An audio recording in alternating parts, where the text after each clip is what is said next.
ఇవాళ మేము మళ్ళీ అడుగుతున్నాం రైతుల పక్షాన, అంటే 18,000 కోట్లతోటి రుణమాఫీ మమ అనిపిస్తున్నారా? మీరు మాట్లాడే చిల్లర వ్యాఖ్యలు, చిల్లర మాటలు ప్రజల యొక్క ఆలోచనను మరల్చేటువంటి తప్పుడు వ్యాఖ్యలు అదే సూచిస్తున్నవి. ఇవాళ ప్రత్యేకంగా పదే పదే మాట్లాడుతూ ఉన్నారు కాంగ్రెస్ పార్టీ మంత్రులు, ముఖ్యమంత్రి గారు మాట్లాడారు చాలాసార్లు.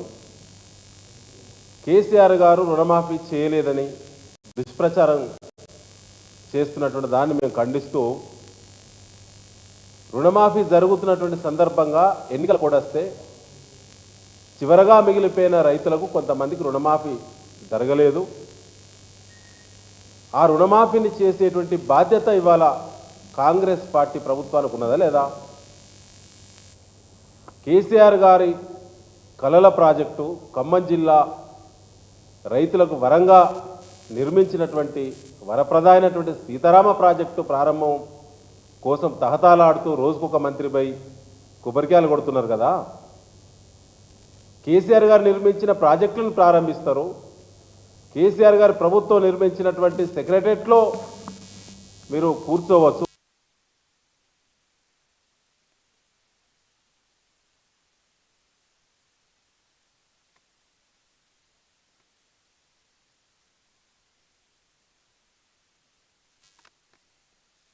అది కూడా మీరు కంప్లైంట్ చేస్తేనే మిగిలిపోయినటువంటి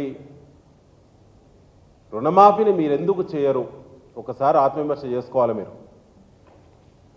ఇవాళ రుణమాఫీ గురించి దాదాపు 75,000 కంప్లైంట్స్ ఇప్పటికే తెలంగాణ భవన్కు వచ్చినాయి. ఇంకా చాలామంది రైతులు 15 ఆగస్టు కోసం చూస్తూ ఉన్నారు. 15 ఆగస్టు తర్వాత ఈ రాష్ట్రంలో ముఖ్యమంత్రి గారి పర్యటన పల్లెల్లో ఉంటుందా డౌటే. క్యాబినెట్లో కొనసాగుతున్న మంత్రులు ఇంత స్వేచ్ఛగా తిరుగుతారా అనేది కూడా డౌటే. అధికార పార్టీ శాసనసభ్యులు పల్లెల్లో ఇప్పటికే లేరు, కానీ రైతుల ప్రొటెస్టు తీవ్రంగా ఉందని చెప్పి పల్లెలను మర్చిపోతారు అనేది కూడా ఇవాళ ఉన్నది. ఎందుకంటే 45,000 కోట్ల రూపాయలు రుణమాఫీకి అవసరం ఉంటే ఇవాళ 18,000 కోట్లతోటే మమ అనిపించేటువంటి కుట్రలు రైతులకు అర్థమవుతున్నవి. బ్యాంకుల చుట్టూ, పిఎస్సిఎస్ కార్యాలయాల చుట్టూ, డిసిసిబి బ్యాంకుల చుట్టూ, బ్రాంచ్ల చుట్టూ వేలాది మంది రైతులు రోజు తిరిగి ఆరా తీస్తూ ఉన్నారు, మా రుణమాఫీ ఏమైంది అని చెప్పి. రేషన్ కార్డు ప్రామాణికం కాదన్నారు మీరే. రేషన్ కార్డు ప్రామాణికంగానే ఇవాళ రుణమాఫీ అవుతున్నది. నిజమా కాదా చెప్పాలి రైతులకి. ఇవాళ ఒక రైతు 2 బ్యాంకుల్లో లోన్ తీసుకోవచ్చు, 3 బ్యాంకుల్లో లోన్ తీసుకోవచ్చు కాక, అది తన హక్కు. కానీ ఆ పేరు మీద కూడా రుణాల మాఫీ జరగటం లేదు. 1,00,000 లోపు వాళ్ళు కూడా ఇప్పటివరకు రుణమాఫీ కానటువంటి వాళ్ళు వేల ఫిర్యాదులు వచ్చినవి. 1,50,000 లోపు కానటువంటి వాళ్ళు మెసేజ్, ముఖ్యమంత్రి గారి సందేశం వచ్చిన తర్వాత కూడా రుణమాఫీ జరగని ఫిర్యాదులు వచ్చినవి.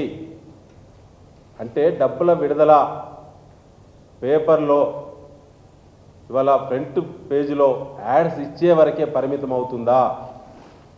అంత డబ్బు విడుదలైందా ఇప్పటివరకు మీరు ప్రకటించిన డబ్బు అనేది కూడా ఇవాళ ఒకసారి ఆలోచించాల్సిన అవసరం ఉన్నది. ముఖ్యంగా మిత్రులారా, ఇవాళ రుణమాఫీ గురించే కాల్ సెంటర్ ఇక్కడ పనిచేస్తూ ఉన్నది. దానికోసం బీఆర్ఎస్ పార్టీ సీనియర్ నాయకులు చాలామంది పర్యవేక్షణ చేస్తూ ఉన్నారు. 15 ఆగస్టు తర్వాత రుణమాఫీ జరగని లక్షలాది మంది రైతులకు మద్దతుగా కేసీఆర్ గారి నాయకత్వంలో బీఆర్ఎస్ పార్టీ నిలబడుతుంది. కాంగ్రెస్ను ప్రశ్నిస్తుంది. మోసపూరిత కాంగ్రెస్ ఇచ్చినటువంటి మాట నిలబెట్టుకునేంతవరకు కూడా ఒక్క రైతు కూడా రుణమాఫీ జరగకుండా ఉన్నదంటే దానికి బీఆర్ఎస్ మద్దతు ఇస్తుంది తప్పకుండా రైతులకు అని చెప్పి ఈ సందర్భంగా మీకు తెలియడం జరుగుతూ ఉన్నది. ముఖ్యంగా ఇవాళ పిఎస్సిఎస్లో కానీ బ్యాంకులలో కానీ అంతటా కూడా డబల్ పేర్లు రావడం, ఆధార్ మిస్ మ్యాచ్ కావడం, ఆధార్ నంబర్లో తేడా ఉండడం లాంటి కంప్లైంట్స్ మంత్రి తుమ్మల గారు చెప్పినట్టే మరి 30,000 పైచలకు అలాంటి కంప్లైంట్స్ ఉన్నాయని ప్రభుత్వమే చెప్పింది. కానీ మా దృష్టికి వచ్చింది లక్షలాది మంది రైతుల కంప్లైంట్స్ అట్లా ఉన్నాయి. ఆ కంప్లైంట్స్ సవరణ కోసం ప్రతి బ్రాంచ్ దగ్గర ప్రత్యేకంగా మరి అక్కడ ఒక సెల్ ఏర్పాటు చేయాలి, రైతుల కంప్లైంట్స్ తీసుకోవాలి, తీసుకొని 30 రోజుల లోపు పరిష్కరించాలి, సవరణ చేయాలని చెప్పి ప్రభుత్వమే జీవో నంబర్ 567లో లాస్ట్ పారాలో చాలా స్పష్టంగా చెప్పింది. దాన్ని ఉల్లంఘించి ప్రభుత్వము ఇవాళ పిఎస్సిఎస్ చైర్మన్ల పైన, సిఇఓల పైన, కంప్యూటర్ ఆపరేటర్ల పైన, బ్యాంకు సిబ్బంది పైన ఇవాళ క్రిమినల్ కేసులు పెడతా ఉన్నది. క్రిమినల్ కేసులు పెట్టి ఇవాళ చేయని తప్పులకు వాళ్ళను బలి చేసి బాధ్యులను చేసేటువంటి కుట్రకు కాంగ్రెస్ పార్టీ ప్రభుత్వం తెరలేపింది. వరంగల్ జిల్లాలో నల్లవెల్లి మండలంలో సహకార సంఘం పైన, పాలకవర్గం పైన క్రిమినల్ కేసులు నమోదు చేయడం అంటే ఇది రాష్ట్రంలో అందరినీ కూడా రైతులను నిందితులను చేయడమే, రైతులను క్రిమినల్స్గా చూడడమే, రైతులను భయభ్రాంతులకు గురి చేసి 18,000 కోట్లతోటే రుణమాఫీ మమ అనిపించుకొని మిగతా డబ్బులు ఇవ్వకపోవడానికి కరెక్షన్స్ ఉన్నాయని చెప్పి, తప్పుడు సమాచారం అందించిళ్ళు గ్రౌండ్ నుంచి అని చెప్పి, దానికోసం ఎంక్వైరీ జరగాలని చెప్పి, ఆ రకమైనటువంటి వంకర మాటలకు అవకాశం ఇవ్వడానికే రేవంత్ రెడ్డి గారి ప్రభుత్వం ఇవాళ ఆలోచిస్తున్న విషయం పొన్నం ప్రభాకర్ గారు ఆత్మవిమర్శ చేసుకోవాలని చెప్పి నేను తెలియడం జరుగుతూ ఉన్నది. ముఖ్యంగా కలెక్షన్ సెంటర్ల గురించి మాట్లాడారు. ఎవరి అండి కలెక్షన్ సెంటర్లు? ఇవాళ సివిల్ సప్లైస్ డిపార్ట్మెంట్లో తెలంగాణ రాష్ట్రంలో రైతులు పండించినటువంటి వరి ధాన్యాన్ని బ్రోకర్లకు మీరు అమ్మి, మీరు నయా బ్రోకర్లుగా అవతారం ఎత్తి ఇవాళ 1832 కలెక్షన్ సెంటర్లు అధికారికంగా తెరిచింది కాంగ్రెస్ ప్రభుత్వం ఈ రాష్ట్రంలో. 1832 మంది మిల్లర్ల ఖాతాల నుంచి ప్రభుత్వానికి వచ్చే డబ్బుల కంటే క్వింటాలకు 230 రూపాయలు అదనంగా వసూలు చేసి ఇలా 1100 కోట్ల రూపాయలు ఇలా మిస్యూజ్ చేసి ఇవాళ కుంభకోణానికి పాల్పడుతున్నది కాంగ్రెస్ పార్టీ, రేవంత్ రెడ్డి గారి ప్రభుత్వము. మీ ఉత్తమ్ కుమార్ రెడ్డి సంబంధిత మంత్రి పేషి పొన్నం ప్రభాకర్ గారు, మీ శాఖలో కూడా ప్రతి జిల్లా డిటిఓ నెలకు 1 కోటి రూపాయలు వసూలు చేస్తా ఉన్నారు. నెలకు 30 కోట్ల రూపాయలు ఈ రాష్ట్రంలో మీ డిపార్ట్మెంట్లో వసూలు అవుతున్నాయి. మీరు నడుపుతున్నారు కలెక్షన్ సెంటర్లు, మీరు నడుపుతున్నారు. ఇవాళ ఈ బ్రోకర్ పరులకు నాయకత్వం చేసేది మీరు. ఇవాళ హైదరాబాద్లో స్క్వేర్ ఫీట్కు 75 రూపాయలు కలెక్షన్ అవేది తెలియదా మీకు? సామాన్య ప్రజలకు తెలుసు కదా. ఉత్తరానొక్కడు, దక్షిణానొక్కడు, పడమటొక్కడు, తూర్పునొక్కడు ఆఫీసు పెట్టుకున్నారు. మీ ముఖ్యమంత్రి గారి కార్యాలయం పర్యవేక్షణ చేస్తూ ఉన్నది. మరి మీరే ఇన్ఛార్జి మంత్రి కదా, మీకు తెలియదా కలెక్షన్ సెంటర్లు ఎక్కడున్నాయో? ఇవాళ కష్టపడ్డ వాళ్ళను మాట్లాడద్దు. గత ప్రభుత్వం చేసిన మంచి పనులను మీరు ఆస్వాదించే ప్రయత్నం చేస్తారు. ఇప్పుడు ఇవాళ ఆ పనులను ప్రారంభించే ప్రయత్నం చేస్తారు. ఆ ప్రభుత్వంలో చేసినటువంటి అప్పుల గురించి మాత్రం మీరు పదే విమర్శకు మీరు పాల్పడతారు. ఇప్పటికీ 50,000 కోట్ల రూపాయలు అప్పైంది. మీ ప్రభుత్వం 50,000 కోట్ల అప్పు దాటింది ఇప్పటికే ఈ రోజుకి. ఇవాళ మా ప్రభుత్వం చేసింది హరీష్ రావు గారు పదే సభలో చెప్పిండు, 3,20,000 కోట్ల వరకే మేము అప్పు చేసినాము అని చెప్పి. ఎన్ని అసెట్స్ ఇవాళ ఈ తెలంగాణ సమాజానికి ఇచ్చిండు కేసీఆర్ గారు ప్రభుత్వం. ఒకసారి ఆలోచన చేయాలి. నిన్న మా కేటీఆర్ గారు అన్నారు, నిన్న జగిత్యాలలో సాగు ఎందుకు తగ్గింది ఈ రాష్ట్రంలో? 16 లక్షల ఎకరాల సాగు ఎందుకు తగ్గింది? కేటీఆర్ గారి ప్రశ్నకు సమాధానం చెప్పే తెలివినదా ఈ ప్రభుత్వానికి? ఇవాళ రైతు భరోసా ఎగ్గొట్టిళ్ళు, సమయం అయిపోయింది, నాట్లు అయిపోయినాయి. అసలు రైతు బంధు పథకం పుట్టిన కానిచ్చి కూడా ఫస్ట్ టైం ఇవాళ మీరు మోసం చేసినారు. ఇవాళ 16 లక్షల ఎకరాల సాగు తెలంగాణ రాష్ట్రంలో ఎందుకు తగ్గిందో, మీ పట్ల రైతుల విశ్వాసం ఎందుకు కోల్పోతున్నారో, ఈ ప్రభుత్వం పైనే రైతులకు భరోసా లేదు. ఇక మీరేం రైతు భరోసా ఇస్తారు? ఈ రైతాంగానికి ఒకసారి ఆలోచన చేయాలని చెప్పి నేను కోరుతా ఉన్నాను. దమ్ముంటే మేము చెప్పిన కలెక్షన్ సెంటర్లు దానికి ఉదాహరణలు కూడా ఉన్నాయి. మీరు నిర్దేశించినటువంటి ఆ టార్గెట్ పూర్తి చేయడానికి అధికారులు ట్రాప్ అవుతున్నారు. ఇవాళ మహిబాద్లో మీ జిల్లా అధికారులు ఇవాళ ఈ రాష్ట్రంలో మీ డిపార్ట్మెంట్లో ఎన్ని అవినీతి ఆరోపణలు వచ్చినాయో ఒకసారి ఆత్మవిమర్శ చేసుకోవాలి. ఇవాళ ఉదయమే రంగారెడ్డి జిల్లాలో కూడా ఒక ఉన్నత స్థాయి అధికారి ట్రాప్. అంటే ఇవాళ కేసులలో దొరుకుతున్నో అధికారులు అవినీతికి పాల్పడ్డారని చెప్పి వాళ్ళపైన నెట్టి వాళ్ళను భయభ్రాంతులకు గురి చేసే ప్రయత్నం చేస్తారు మీ ప్రభుత్వం. మీ ప్రమేయం లేకుండానే ఇవన్నీ జరుగుతున్నాయా? మీ సూచనలు లేకుండానే జరుగుతాయా? దొరుకుతానో అధికారులు జైలుకు పోవాలి, వస్తనో మీ కడుపు నిండాలి. ఈ రాష్ట్రంలో మీ తతంగం అంతా బయట పెడతాం బిడ్డ. ఇంకా కొద్ది రోజులు ఓపికగా ఉండాలని చూస్తున్నాం. ఇవాళ రైతులే మీకు మెడకు ఉరి తాడు బిగించేటువంటి రోజులు దగ్గరికి వచ్చినాయి. ఆత్మహత్యల గురించి మాట్లాడుతున్నారు పొన్నం ప్రభాకర్ గారు. కేసీఆర్ గారి ప్రభుత్వంలో ఆత్మహత్యలు జరిగినాయా? కేసీఆర్ గారు ఉన్నప్పుడు రైతు ఎంత సంతోషంగా ఉన్నాడు. ఇవాళ మీరు వచ్చిన తర్వాతనే అష్టదరిద్రం మీ ప్రభుత్వం. మీరు వచ్చిన తర్వాతనే ఇవాళ రైతుల ఆత్మహత్యలు భయంకరంగా పెరుగుతున్నాయి. ఇవాళ కలెక్షన్ సెంటర్లు 900 రూపాయలకు ఇసుక ఒక మెట్రిక్ టన్ను లోడు చేసేది గోదావరి వెంబడి ఎక్కడున్నా ఇలా 1400 రూపాయలు అనఫిషియల్గా కలెక్షన్. ఒక గోదావరి వెంబడి ఎన్ని కలెక్షన్ సెంటర్లు ఉన్నాయో ఆత్మవిమర్శ చేసుకోండి ఒకసారి. మా ప్రభుత్వం ఉన్నప్పుడు మైనింగ్ డిపార్ట్మెంట్కు ఇసుక ద్వారా ఎంత రెవెన్యూ వచ్చేది, వాళ్ళు మీరు వచ్చిన తర్వాత ఎంత పడిపోయిందో ఒకసారి ఆత్మవిమర్శ చేసుకోవాలని చెప్పి మరొక్కసారి పిచ్చి మాటలు పిచ్చి కూతలు ఎట్లా పడితే అట్లా కేసీఆర్ గారి మరి నాయకత్వంలో కొనసాగుతున్న నాయకత్వాన్ని మా పార్టీని మాట్లాడితే ఊరుకుంటారని చెప్పి అనుకోవద్దు.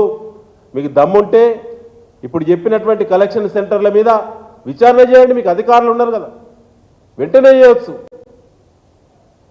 ఇప్పుడు కూడా తప్పించుకు తిరుగుతూ ఉన్నారు. సివిల్ సప్లైస్ భవన్ ముందట 100 మంది పోలీసులు ఎందుకు పెట్టుకొని పాలన చేస్తూ ఉన్నారు? అంత భయం ఏమొచ్చింది? తప్పే చేయకపోతే పోలీసు రక్షణ మధ్య పోలీసు పహరా మధ్య ఇలా పాలన చేయాల్సినటువంటి దుస్థితి ఏమొచ్చింది? ఇంకా రానేలే మేము భవన్కి వస్తామంటేనే అంత సెక్యూరిటీ ఉంటే వస్తే తట్టుకుంటారా? ఇన్ని ఆరోపణలు చేసినాం కదా, ఒకనాడన్నా నిలబడి నిటారుగా సరైనటువంటి ఆన్సర్ ఇచ్చే దమ్ము ఈ రాష్ట్రంలో మీ ముఖ్యమంత్రికి మీ మంత్రులకు ఉన్నదా?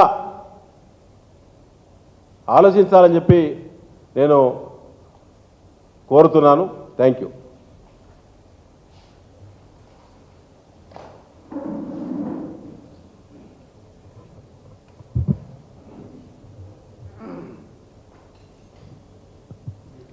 మీడియా మిత్రులందరికీ నమస్కారం.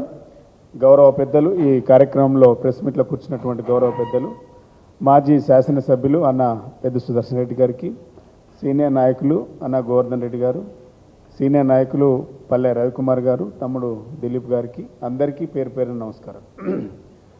చాలా విషయాలు పెద్దన్న చెప్పిండు. పొన్నం ప్రభాకర్ గారు వయసు పెరిగింది, అదేవిధంగా హోదా పెరిగింది, కానీ బుద్ధి మాత్రము పెరగలే. అదే వక్రీకరించి గత ప్రభుత్వాన్ని, మా నాయకుడు కేసీఆర్ని తిట్టాలి, లేకుంటే హరీష్ రావు గారిని తిట్టాలి, కేటీఆర్ గారిని తిట్టాలి, మా ప్రభుత్వం పైన నిందలేయాలి, ఇలా పరిపాలన జరపాలని 8 నెలల నుంచి అదే ప్రయత్నం ముఖ్యమంత్రి మంత్రులు చేస్తూ ఉన్నారు. ఇలా మీరు ఏం మాట్లాడినరు? ఆనాడు కలెక్షన్ సెంటర్లు, ఈరోజు కాల్ సెంటర్లు అని. ఇలా మంత్రికి మేము సవాల్ చేస్తూ ఉన్నాం.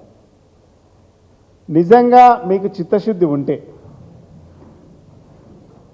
నిజంగా మీకు దమ్ముంటే, మీ ఆర్టీసీలో ఎలాంటి కలెక్షన్ దందా లేదు అని, ఎలాంటి కరప్షన్ జరుగుతలేదని, మీకున్నటువంటి మంత్రి శాఖలన్నిట్లలో లేదని ఒక శ్వేతపత్రం విడుదల చేస్తారని అడుగుతా ఉన్నాం. అరే కాంగ్రెస్ పార్టీ అంటేనే కదా కలెక్షన్, కరప్షన్, కమిషన్, ఈ మూడిటికి కేర్ ఆఫ్ అడ్రస్సే కాంగ్రెస్ పార్టీ. ఈ దేశంలో ఎవరిని అడిగినా చెప్తారు, చిన్న పిల్లవాడిని అడిగినా కాంగ్రెస్ పార్టీ అంటే ఏంటిది అనేది ఎవరిని అడిగినా చెప్తారు. 75 సంవత్సరాలుగా అవినీతిని ఈ దేశానికి పరిచయం చేసిందే కాంగ్రెస్ పార్టీ. ఎందులో జరగలే అవినీతి? ఏ డిపార్ట్మెంట్ చూసినా అవినీతి కదా కాంగ్రెస్ పార్టీ హయాంలో. గల్లీ నుంచి ఢిల్లీ దాకా ప్రతి డిపార్ట్మెంట్లో, ప్రతి రాష్ట్రంలో కాంగ్రెస్ పార్టీ అధికారం రాష్ట్రంలో ఉన్న, కేంద్రంలో ఉన్న అవినీతి తప్పనిసరి. అది మ్యాండేటరీ. మీ మేనిఫెస్టోలో మ్యాండేటరీ. అది మీ పార్టీల, మీ కమిటీలనే అదో కమిట్మెంట్ అది. అందుకే ఇందు గలదందు లేదని సందేహం వలదు, ఎందెందు వెతికినా కాంగ్రెస్ అవినీతి అందందు గలదయా, అది చెప్పుకోవాలి మీరు. ఇలా మీకు ఇచ్చినటువంటి ఈ రాష్ట్రంలో ముఖ్యమంత్రి శాఖ నుంచి మొదలుకుంటే, ఇలా దాన్ని నిర్వర్తిస్తున్నటువంటి శాఖలను మొదలుకుంటే ఎందులో అవినీతి జరుగుతలేదో చెప్పండి. అసలు అవినీతి ఇప్పుడు మొదలైంది, మీ అవినీతి భాగవతమే మొదలైంది. అంతా ఇలా పెద్దిశ్వరరెడ్డి గారు చెప్పిండ్రు, ఒక సివిల్ సప్లైనే అవినీతి జరిగిందంటే దాని మీద అసలు చర్చకు రాణిస్తలేదు. నిజంగా మీకు చిత్తశుద్ధి ఉంటే, మంత్రి గారు ఇంకో మాట ఏమన్నాడు, కేసీఆర్ ఒక్క బస్సు కొనలేదు అన్నాడు. మేము ఒక్క బస్సు కొనలేదు, కరెక్టే. మీరు కొన్నారా బస్సులు? మీరు ఎప్పుడు మీరు అధికారంలోకి వచ్చింది అన్నాడు, డిసెంబర్ 7వ తారీఖు రోజు అధికారంలోకి వచ్చిండ్రు. అధికారంకి వచ్చిన నాడు మీరు బస్సులు ఎప్పుడు ఓపెన్ చేసిండ్రు? డిసెంబర్ 7 తారీఖు రోజు మీరు ప్రమాణ స్వీకారం చేస్తే మీరు 20వ తారీఖు రోజు బస్సులను ప్రారంభించిండ్రు. ఈ బస్సులు ఎక్కడి అంటే 17 రోజులల్లా మీరు బస్సులు కొనుకొచ్చుకున్నారా? ఇవి 17 రోజులల్లా మీ బస్సులు కొన్నారా? అంటే సొమ్ము ఒక్కడిది, సోకొక్కడిది. కేసీఆర్ గారు సొమ్ము పెట్టి కొంటే గత ప్రభుత్వంది, ఇలా కాంగ్రెస్ పార్టీ సోకు చేసుకున్నది కదా. ఇది మా ప్రభుత్వం హయాంలో కొన్నటువంటి బస్సులను రిబ్బన్ కట్ చేసింది నిజమే. హరీష్ రావు గారు చెప్పిన మాట నిజం, ఇది ఒప్పుకో.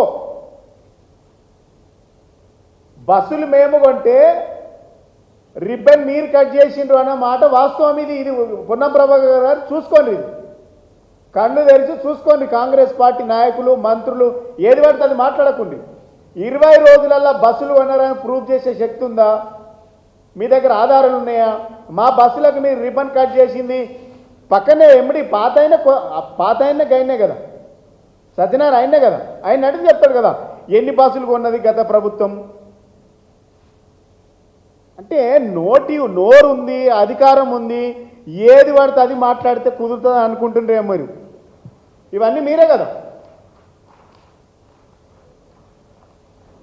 ఇవన్నీ ఉన్నాయి. ఎండి అన్నున్నాడు, ఆయనే మళ్ళీ ఉన్నాడు.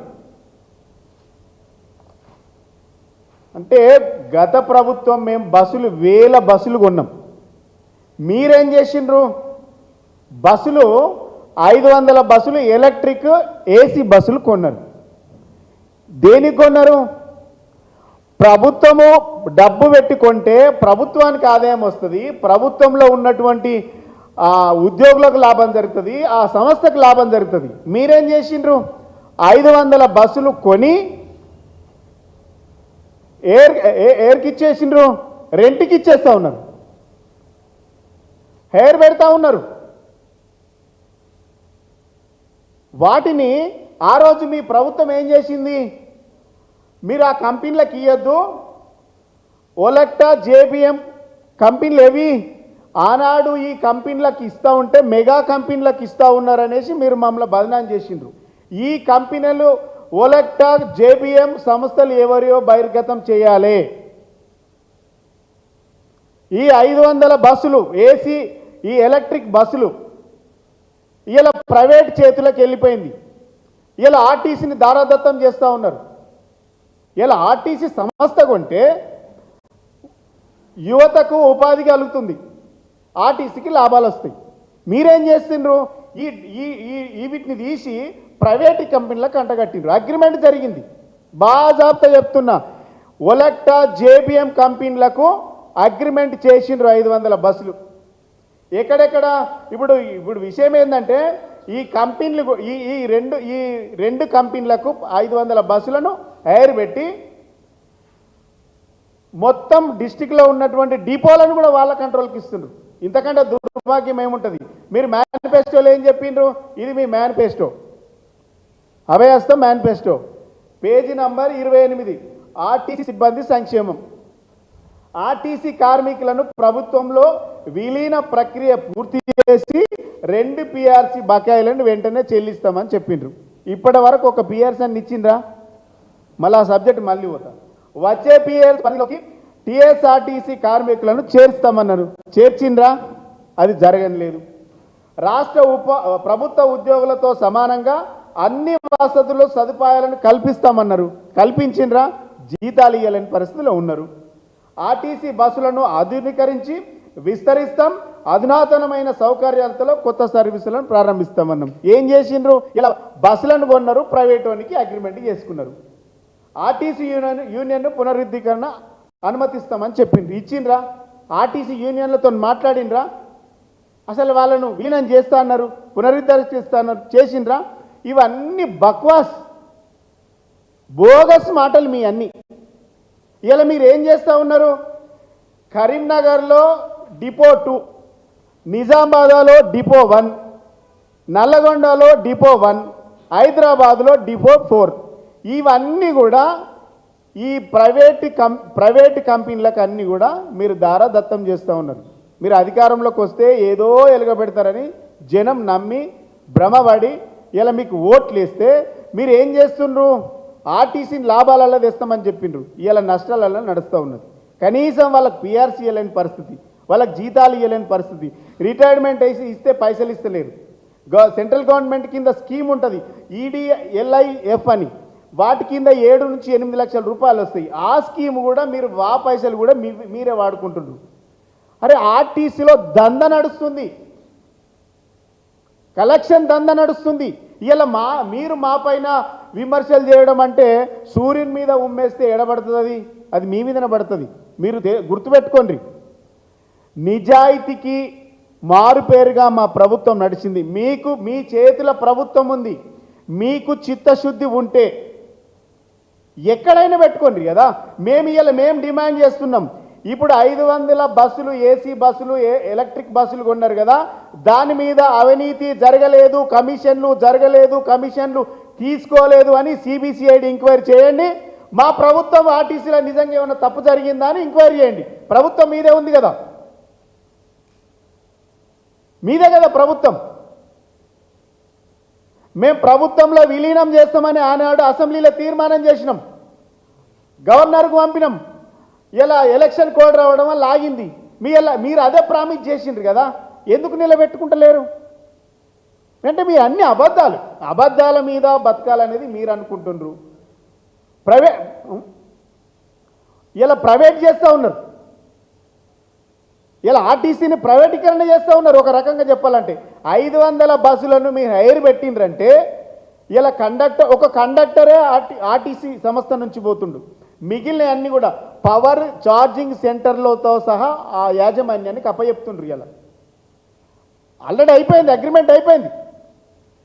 ఇలా మీరు ఆర్టీసీని మేము కాపాడుతాం, ఇలా ఏంది మహాలక్ష్మి పేరు మీద కార్యక్రమం తీసుకున్నారు.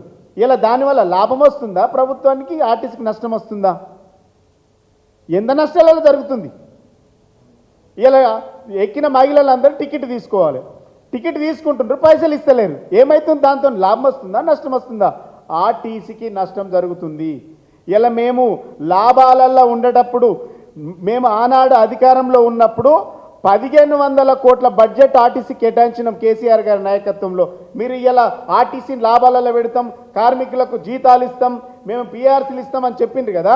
మరి ఎందుకు ఆర్టీసీకి మీరు బడ్జెట్ ఎందుకు కేటాయించలే? మేము ఆనాడు కేటాయించినాడు మిగిల్ బడ్జెట్ 1500 కోట్లు ఇస్తే 1200 కోట్ల మిగిల్ బడ్జెట్తో ఆర్టీసీ మీ చేతులకు వచ్చింది. ఇవాళ ఏమైంది? 2700 కోట్ల అప్పులో ఇరుక్కుపోయింది. ఇది మీరు చేస్తున్నటువంటి తతంగం. ఇలా ఎండి సజ్జనార్ ఉన్నారు కదా, అడగండి.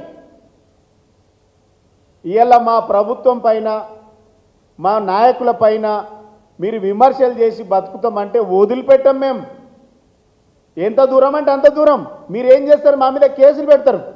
మీరు ఏం చేస్తున్నారు? మాట్లాడేటోని మీద కేసులు, నోరు తెరితే కేసులు. మేము కేసులకు భయపడేటోళ్ళమా? మేము మీ లెక్క తెలంగాణ పారిపోయి ఢిల్లీలో పండుకున్న వాళ్ళమా? బాజాబ్తా కాదు, బేజాబ్తా నిలబడి కొట్లాడినాం, జైలుకు పోయినాం, కేసులు పెట్టుకున్నాం. రేపు మీరు కేసులు పెడితే కూడా బరాబరు స్వీకరిస్తాం. కానీ తప్పు ఎవరిది, ఒప్పు ఎవరిది, దొంగ ఎవడో దొరవడో తెలియాలి. మా మీద ఏది పడితే అది మాట్లాడతాం, మా నాయకుల మీద మాట్లాడతామంటే ఊరుకునే ప్రసక్తి లేదు.